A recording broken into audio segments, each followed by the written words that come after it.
Kim Min-ho n'a besoin que de quelques minutes pour envoyer de l'argent à ses enfants restés dans l'est de la Birmanie. Ce qui était encore très compliqué il y a peu est aujourd'hui aussi simple qu'un SMS grâce à un service de transfert d'argent par téléphone portable.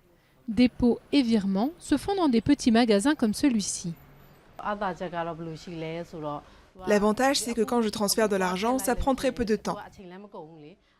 L'opération prend 10 à 15 minutes.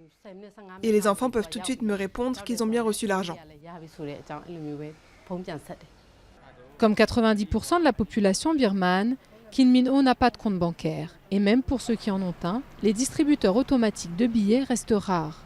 Les résidents de cette banlieue de Rangoon doivent prendre un bateau pour rejoindre l'agence la plus proche.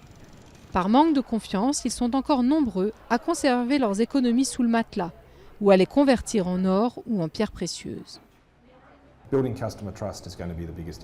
Gagner la confiance des consommateurs sera le plus gros problème ici. La confiance dans le secteur financier est très faible à cause de la dévaluation et de la chute de certaines banques. Donc, le consommateur moyen préfère tout garder à la maison plutôt que dans une banque.